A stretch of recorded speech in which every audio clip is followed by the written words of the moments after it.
Chapter 23, in which Mirella and Osman save the day. When Ekaterina glassed the dead Sultan with a bottle full of sunlight, Mirella felt the mood shift in the crowd around her.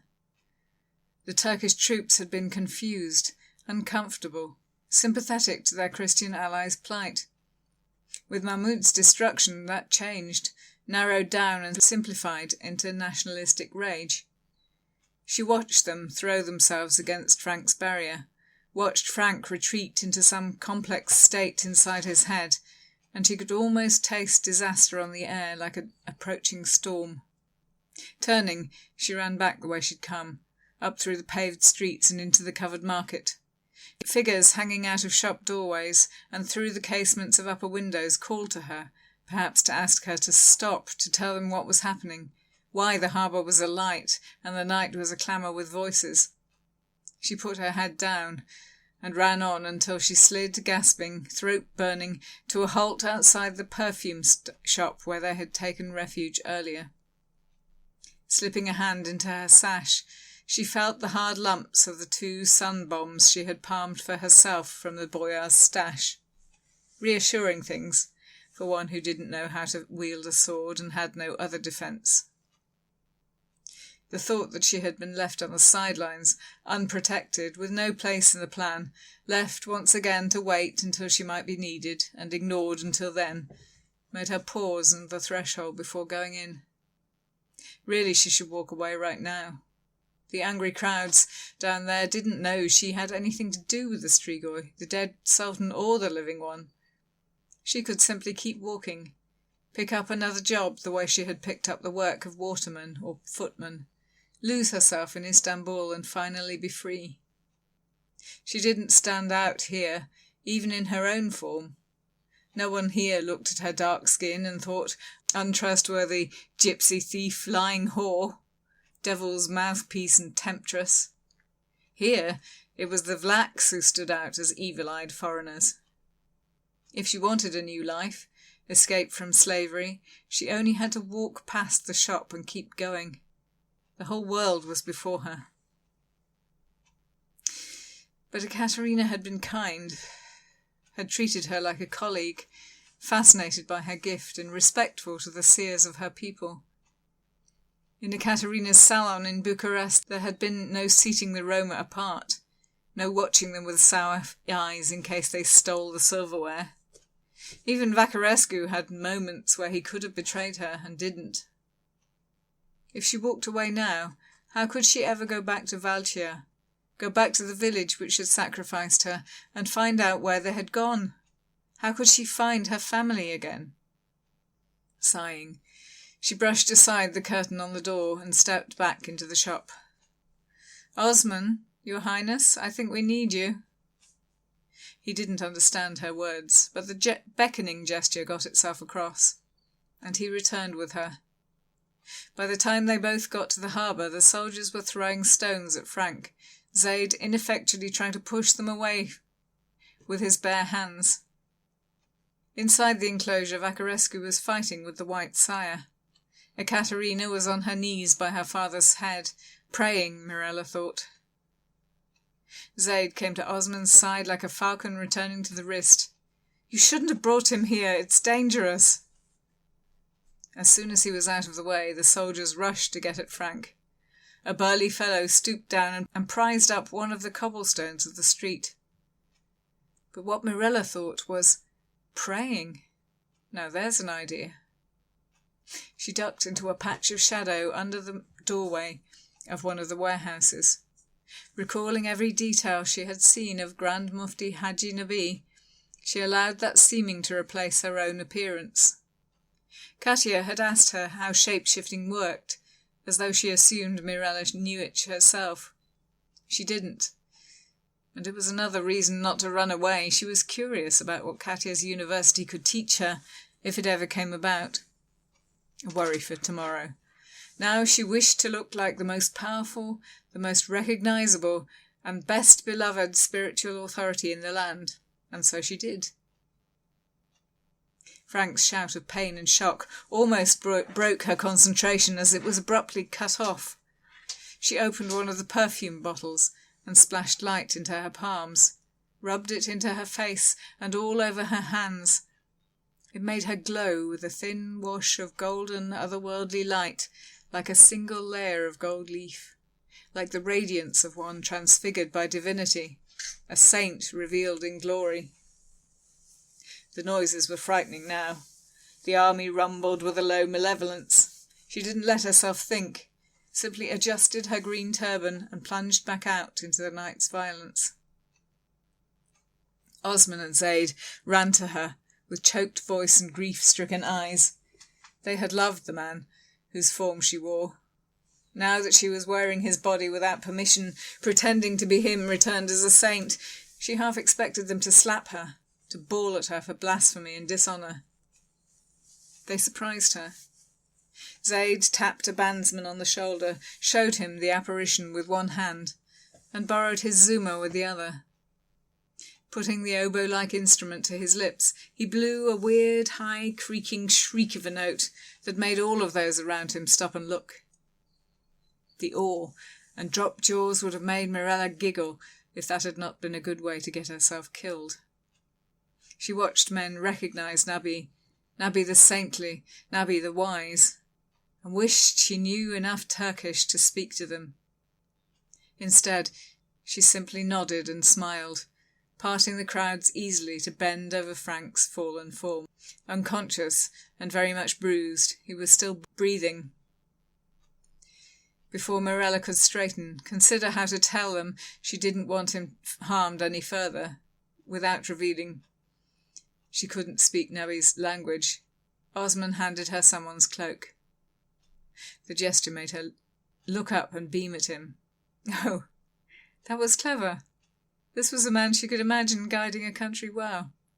Folding the cloak, she lifted Frank's head and lay it on the makeshift pillow.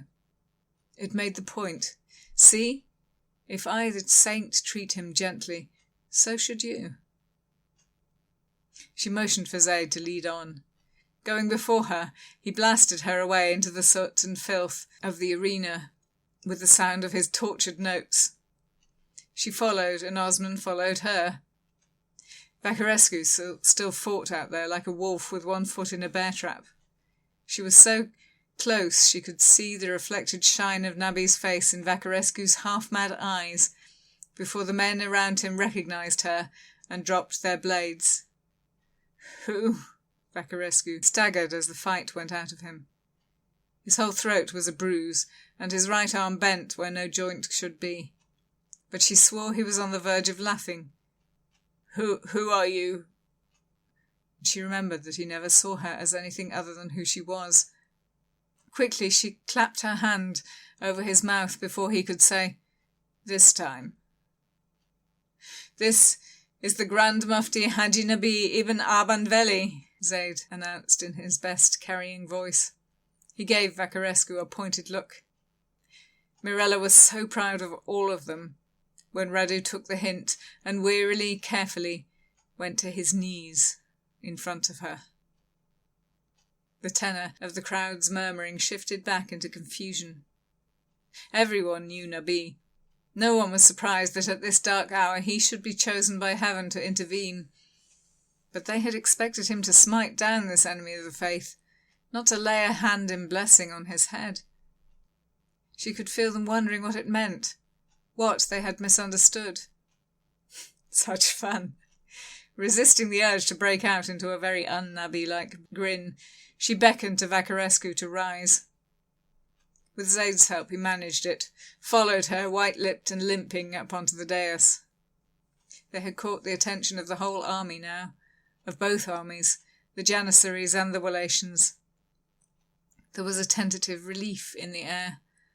All of these men had seen horrors, the fledglings, Constantine feeding on one of his own compatriots, walking dead men, corpses that burned at the touch of light. Mirella could feel how very much they wanted it to end like this, with a holy miracle, with Allah's direct intervention, with the forces of good visibly triumphant over the dark. All she had to do was to shift their faith to someone who could actually give them an explanation. Conscious of all those hopeful gazes, she led Osman into the centre of the dais. He had already begun to walk as though the whole earth beneath his feet belonged to him, and his face shone simply through the consciousness of his own glory. Attired in all the richness of his rank, handsome and young, Osman already looked the part. Mirella paused to drive home the drama of the moment, to remind everyone in the crowd that she represented a holy saint, a visitation of God on earth. Then she prostrated herself in front of Osman. At once, Zayd took a long deep breath and bellowed, "Hail to His Sacred and Imperial Majesty Sultan Osman Kalebi Khan, Padishah, Sovereign of the House of Osman, Sultan of Sultans, Khan of Khans, Commander of the Faithful and successor of the Prophet of the Lord of the Universe." And with a noise like the soft flumph of snow off a roof, everyone in the dockyards fell to their hands and knees. "My people," Osman declaimed, a little uncertain at first, but his voice firming up and gaining conviction as he went on. Zayd, on his knees beside Mirella, whispered a running translation. "Today, a great evil has been defeated by this saint, Nabi ibn Aban, who you have seen by my right hand, by my archmage, Zayd ibn Rabban, who you have seen by my left, and by the aid of our loyal vassals, the princes of the Aromani. This creature you have seen destroyed by fire was not my brother, not the brave and radiant Mahmud, your sultan, who lies now peacefully at rest with his forefathers. It was but a puppet in his likeness, controlled by the evil wizard Constantine. This vile sage it was who brought against us the demons in the night, and he it is, stained with the blood of his crimes, whom you have seen brought down here by a hero of Wallachia. It is my will, therefore, to reward my loyal Janissaries with an accession present twice the size of that which Mahmud gave when he received the sword of Osman. It is my will to honour the courage of our Christian vassals, who have brought down demons on our soil. I decree that there shall be no war. Above all, I decree that upon my girding later today there shall be 3 weeks of celebrations for which I will pay. Let there be festivals and food and free bathing for all." Beckoned, Mirella and Zayd got slowly to their feet. "Where did he pull all that from?" she whispered, over the cheering. And when Zayd had passed the question on, Osman gave her a delighted look, too mischievous for the shadow of God on earth. "I've read many fairy stories in my time in the cage. I know how a story must end, and I know how a good king's reign must begin." "And the truth?" she asked, aware she was a fool to draw attention to it, but unable to resist. "I am the Lord of the Horizons. The truth is what I say it is."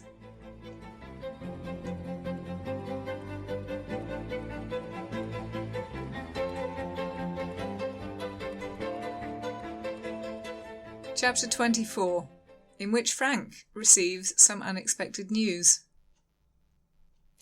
He had you enslaved by the power of his mind? Decibel had woken up in the late afternoon of the day of Osman's girding. They had missed the pageantry of the ceremony, in favour of bringing him back to their rooms, where they too could rest and recover as they waited for him to open his eyes. As soon as he had, Ekaterina had pressed thin soup and lots of tea on him, and though too weak to leave his bed, he seemed himself again, drained but optimistic and curious about everything. Ekaterina sat by his bedside on a pile of cushions and held his hand as she had done for hours. Radu stood a little further away, positioned at a distance that suggested respectful support. His arm had been set, wrapped tight in strips of wool and protected in a cast of mud plaster, supported by a linen sling. He looked almost human again, having bathed and slept and dressed in clean clothes. Frank had been hovering in the doorway of Decibel's room, not sure if he was welcome in this family scene. But at the expression on Radu's face he stepped in, went to his lover's side, and didn't know whether to be proud or contemptuous of himself that he couldn't let go with grace. The man was standing next to his future wife, for God's sake. It would go easier on Frank if he could step into his new place without being asked, if he could withdraw voluntarily without causing a scene. But Radu closed the distance between them, apparently glad of the support. He was trying to persuade himself, Frank knew, to tell Decibel that he was to blame for everything. Stefan's death, Bucharest's plague, Istanbul's near-death, and Decibel's own. Frank wasn't willing to let him shoulder that burden any more. Radu was coerced, yes, Frank agreed. Because mind control or blackmail, what was the difference? They had all tasted by now what it was like to have to make abhorrent choices because those were the only ones the monsters offered. Radu would never have done any of this if given his own will. We all were. You know what the Strigoi can do. He caught Ekaterina's sharp look, stared back.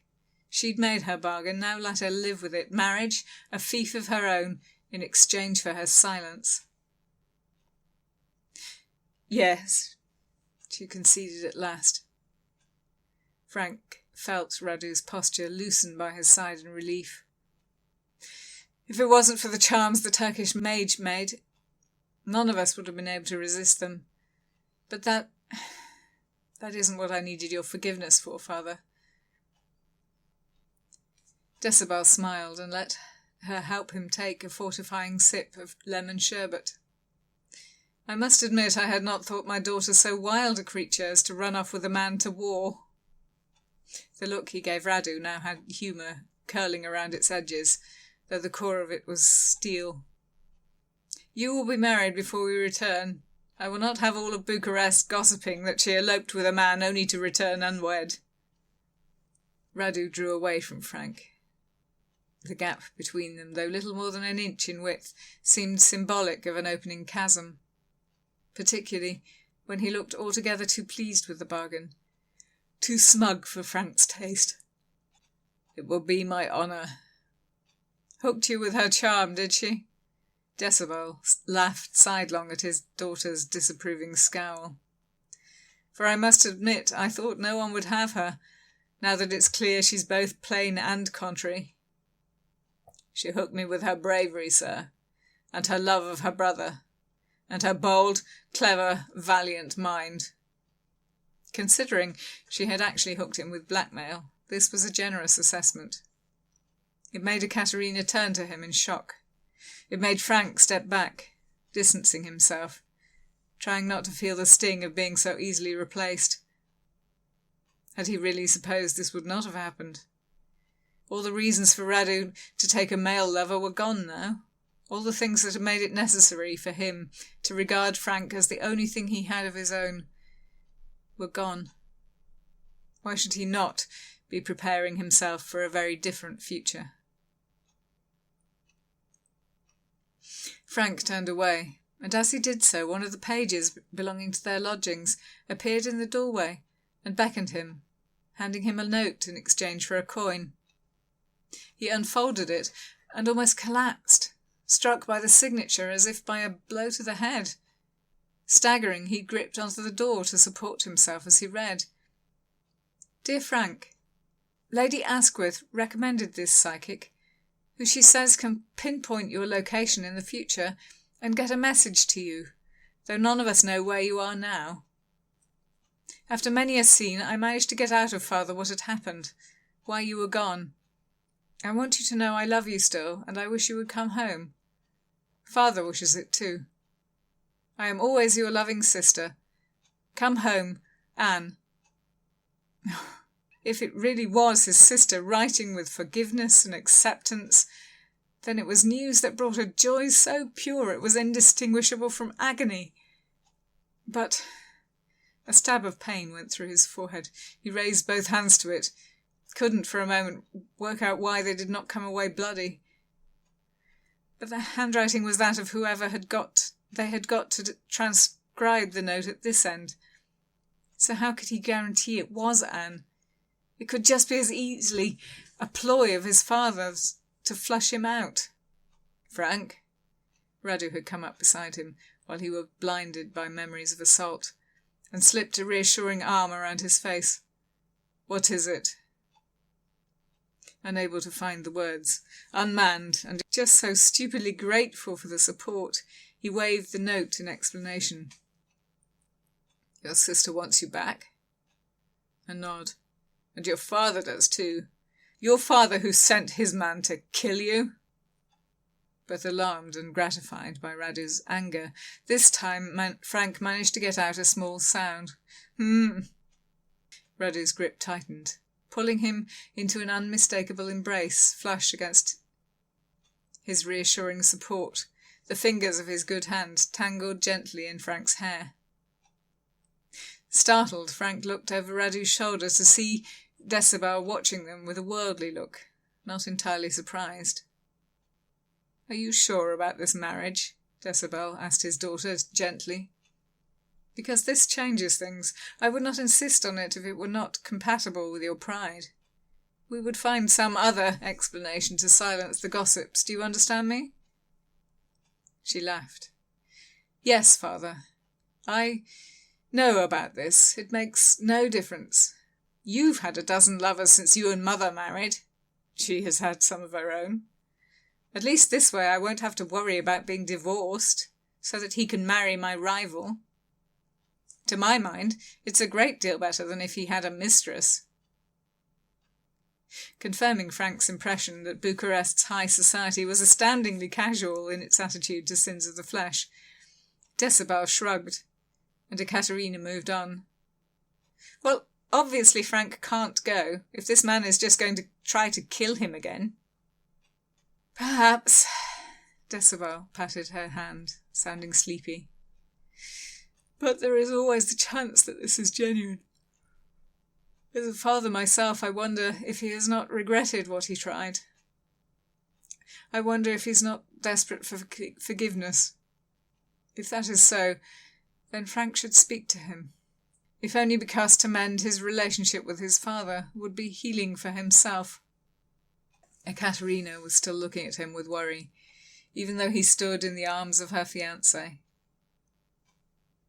"Then we should all go with you, Frank, to defend you." Frank couldn't work out the words for a moment. What could it mean that she would defend him instead of demanding his removal? The sensation of being watched by concerned eyes was too much. Could we? He jerked his head toward the door, and Radu took the hint, coming with him out into the corridor, where there was at least the illusion of privacy. You're not sending me away?" Radu frowned, as though this was a new idea to him, as though the thought had never crossed his mind. "Of course not. You're mine. And I should have fought to keep you if she had ever raised a doubt about that. But she never did. You heard? We have been assuming you will stay. What? Did you think I would dismiss you upon my marriage like a servant who has outlived his usefulness?" That was what Frank had thought. "Yes." Radu huffed an angry, exasperated laugh. "I should like to strangle your father if it is he who has given you so low an opinion of yourself. And I am insulted. You would not even have fought for me? You might have won had you tried." "I don't win." Frank could say it with certainty. For even now he was losing the battle not to smile, not to be foolish and hope for the best. "I never have." Uncertainty didn't sit well on Radu's face. On him it looked more like brutish stubbornness, a child sulking. "So you will leave me instead, and go home to this keeper who has convinced you there is something wrong with you? You leave me to fly back to him? Have I been so intolerable?" "No, no." Frank hugged harder, though Radu winced at the vehemence of the grip on all his bruises. "Your parents were right about one thing. If I was cursed, the curse ended when I met you. What I want is to stay with you, to work in that library and help Ekaterina with her university. But Decibel is right too. I would like to close things with my father. And I would like to talk with Anne, to at least tell her that I'm happy. He slipped his hand into the sling and closed it around Radu's hand, both of them looking aside, because to stand like this, hand in hand, smiling at one another, was a level of softness that approached embarrassing for them both. When Radu began to fidget, Frank took pity on him and reopened the door. But the softness had done its work. He felt cushioned all over by the knowledge that he had a right to be here. "So, are we all going to England next?" Ekaterina dispelled any awkwardness by picking up the conversation where it had left off. At that, Frank thought he would probably like her, even if she was not enchanting him to do so. Defend Frank from his monsters. Radu laughed. Defend Frank? You're talking about the man who held apart 2 armies with his bare hands. I doubt there is anything anyone could do to hurt him if he did not allow it. There was a thought that had not occurred to Frank before. It almost slipped through his fingers, he was so unprepared for it. But Lord, it was true, wasn't it? He wasn't the useless, creeping coward he had once been. He was stronger than cannons, stronger than armies. Even now, below wonder and gratitude and slow, stirring hope, he could still touch crystalline calm. That power was still there, waiting for him to learn to use it to do more, better, greater things. That place in your household you promised me, I'm still welcome in it. Never doubt it. The room turned shiny for a moment, and then he was tasting warm, brackish water. He wiped the tears away with the back of his hand and laughed. I've never been wanted. You are now. This was a handkerchief job, clearly. He dried his face, sniffed and straightened up. Katya, if Anne managed to send me a message at a distance, then there must be a way for me to send one back. Do you think you and Zaid could work something out? Perhaps based on that scrying mirror we made? Then I could talk to them both without allowing my father close enough to any of you to touch what's mine. Marriage first, Decibel insisted, closing his eyes and settling back into his cushions with the air of a man dismissing all problems but his own. Then my daughter can do what she wills in her own household, no matter how outre. He smiled at her to take the sting of the words away. You will make us like it, whatever it is.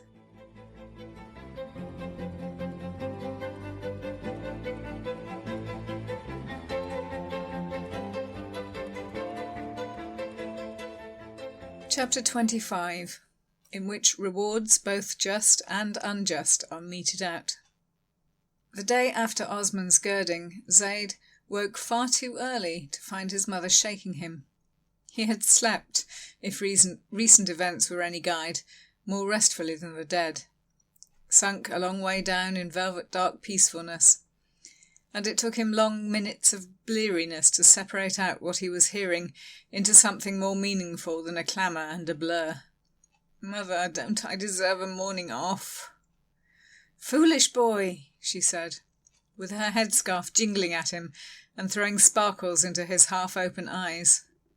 For some reason she was dressed in her very best clothes, her wedding clothes, and her face shone.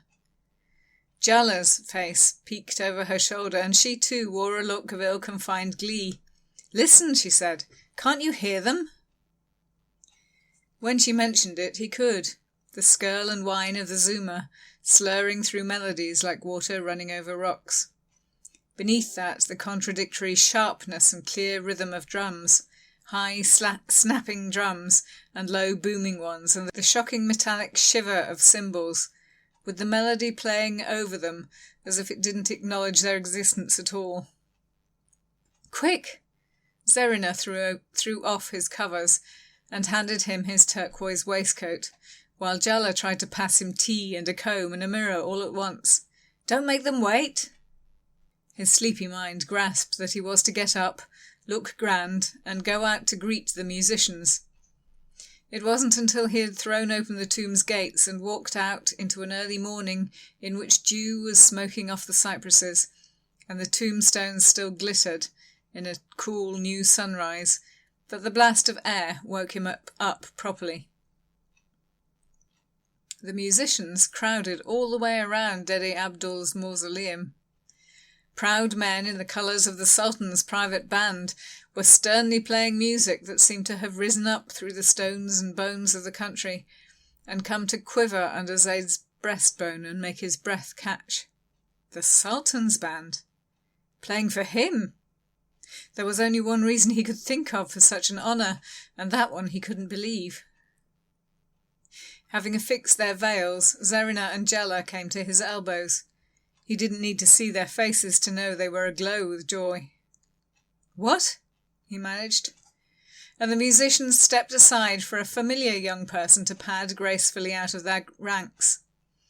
He was, if possible, more gorgeous than ever, certainly more opulent, dripping with gold and brilliant silks. But his eyes, carefully outlined in kohl, no longer held the teasing laughter Zaid had seen in them the first time. He grieved. He tried not to show it, but it was there in his quietness and the stiff solemnity of his grace. "Daoud," Zaid embraced him, "I'm glad to see you still alive. 1,000,000 regrets that I cannot say the same of your master." The eunuch's flinch of grief was tempered with pride. "They're saying he's a saint, that the Sultan himself saw it. He will have his own mosque and always be remembered. And you? I can see you're not in any need." "I have been fortunate enough to be taken into the household of the Padishah Sultan himself. You need not worry for me." A last reassuring squeeze and he let go. "But you haven't brought the Sultan's musicians here to tell me of your promotion?" Daoud grinned. "No, indeed. Though when I heard that someone was to be sent, I volunteered. It seemed neater. I brought them here to tell you of yours. Come with me." The band led them every step of the way, down from Ayup Cemetery, past mosque and hammam, waking up the drowsy streets as their music echoed from the bricks. Windows opened, and folk came blearily out of doors to watch and to wave at Zaid, all of them his neighbours, the people he had lived beside all his life. He felt simultaneously grander than the sunrise, very glad that his mother had insisted on his best clothes, and itchily guilty to be treated as a hero when he had done so little. Those of his neighbours, fitly dressed to come outside, fell in at the back of the band, walking with him. By the time they wound out of his neighbourhood and into the streets of the guilds, the procession was big enough to sweep up all the ragged boys off the street, all the men waiting for breakfast outside the bakers' shops, or in lines outside the barbers', all the women carrying towels and baskets, waiting for the baths to open for Ladies' Day. They brought him to the steps of an empty guild house, and there Daoud handed him ceremonial trousers of emerald green brocade, a sash of cloth of gold, a pishtimal of sturdy linen, and a magnificent turban as round as an onion. He clasped them to him, and stood in the gaze of the crowd like a deer in the gaze of a lion. Daoud shook out a document, headed by the looping purple swirls of the new Sultan's tugra, and pronounced him Sheikh of the Guild of Wizards. This appeared to come with a townhouse, and a chest filled with silver gurush to pay for its upkeep, and a remit to find and train magicians for the service of the Sultan. Dazed and overwhelmed, Zaid shut the doors on the crowd as soon as Daoud had departed, taking his band with him. He shut the ceremonial clothes in one of the empty chests in the guild hall, and went home to kneel beside Dede Abdul's catafalque, and confess to the saint that he didn't think he was either worthy or capable of this. His mother's hand came to rest on his shoulder, comforting. Some of her glee had given way to tenderness, but the greater part of it was still pride. "You don't have to do it alone," she said gently. "And you build from nothing. Whatever you do will be greater than what came before."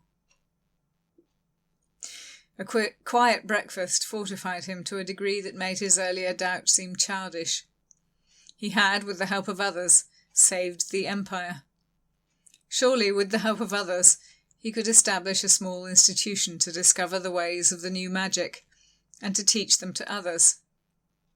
It was no different an ambition than that of the foreigner woman, Ekaterina.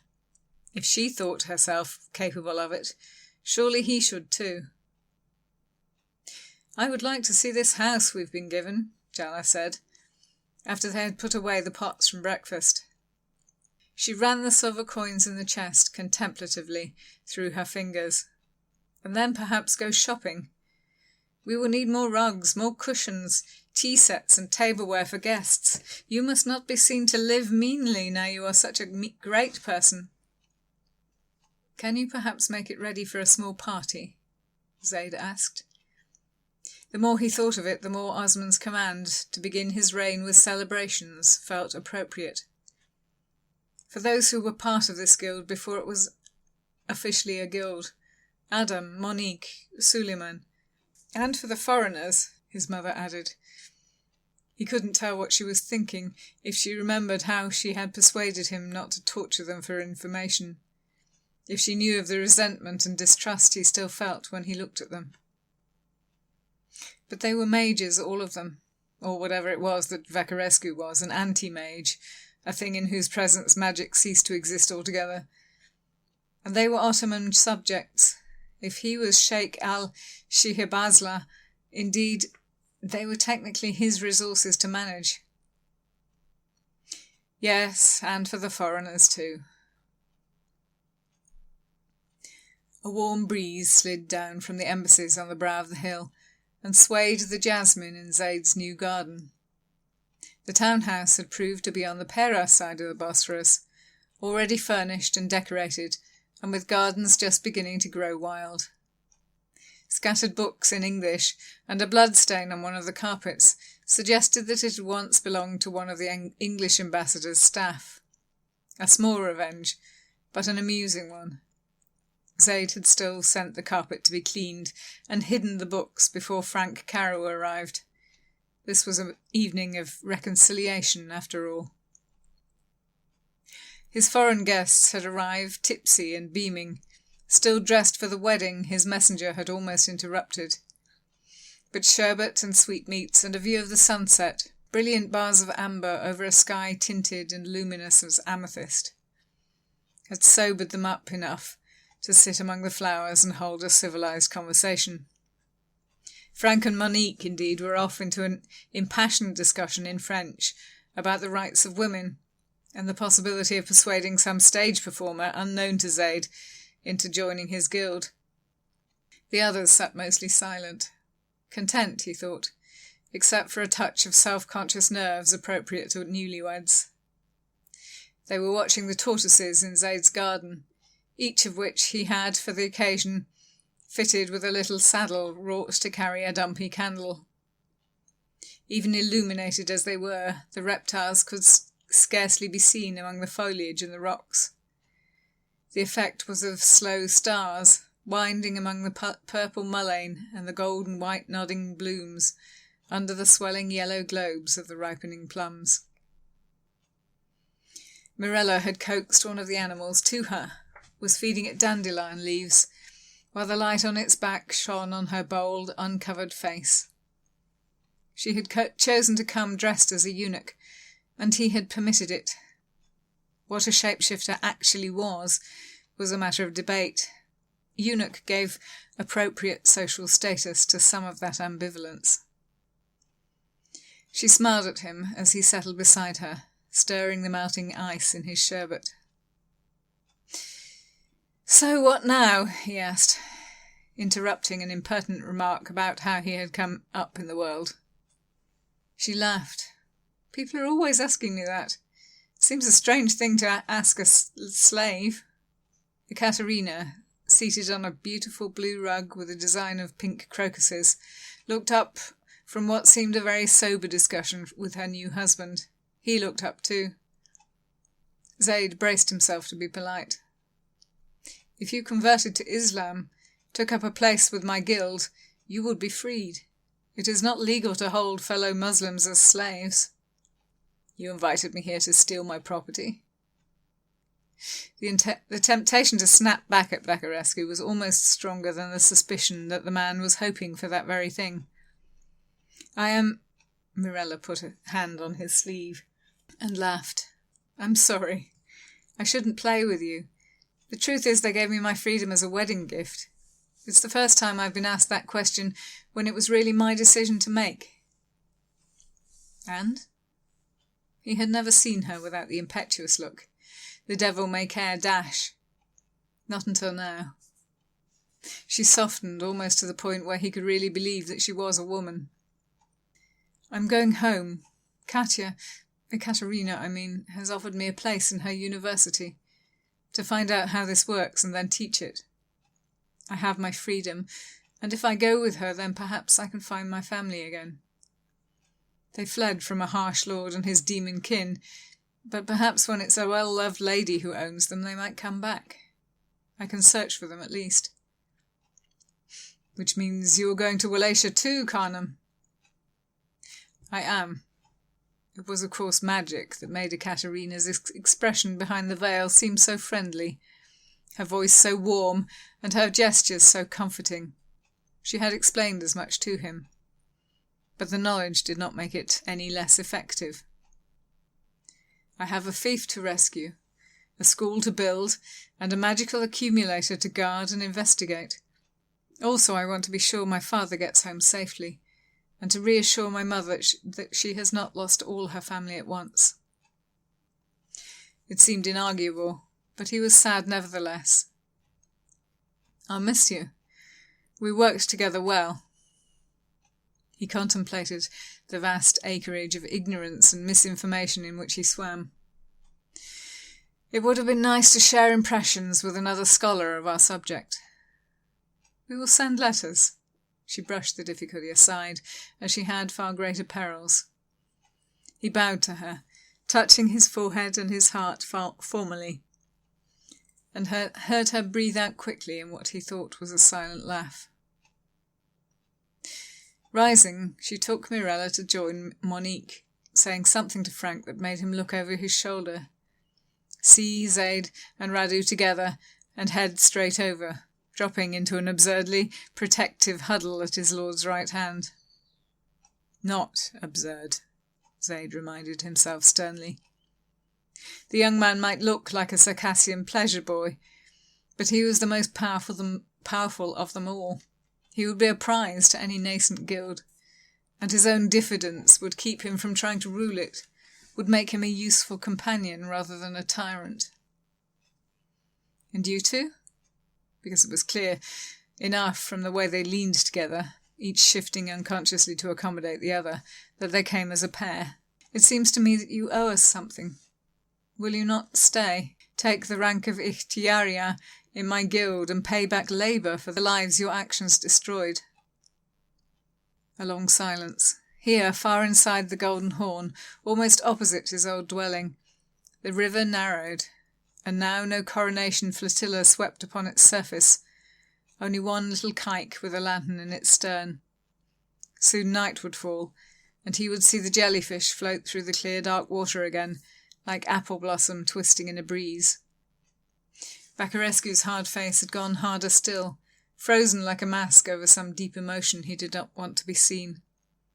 "Are you offering me redemption?" Zaid wasn't sure what the word meant to a Christian. Something painful, painfully desired. A new chance to claw one's way out of the fiery abyss of Jahannam, and to earn paradise by good living and good deeds. "Allah is your judge, not I," he said.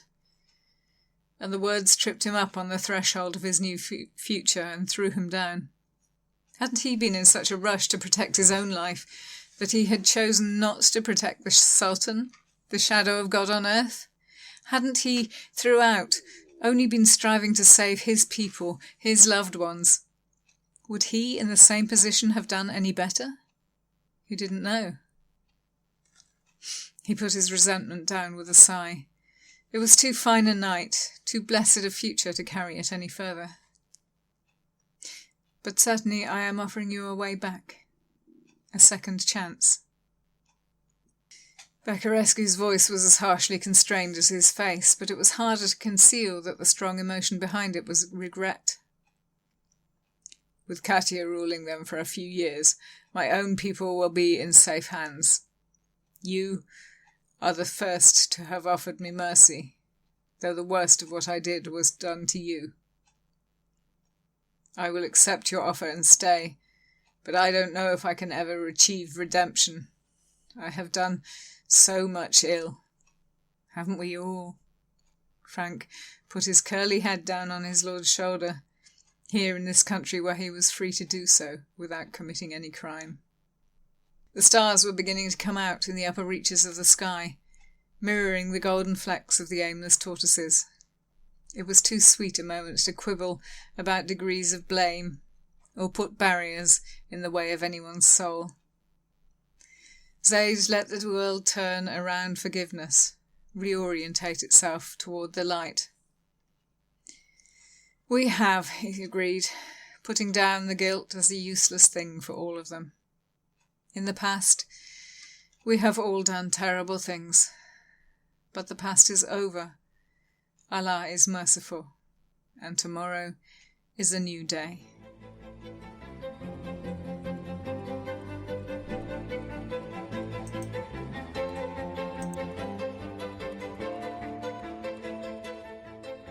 The end. Thanks for listening. That was Sons of Devils, read by Galadir. The music was Gifts of Stars by Lloyd Rogers.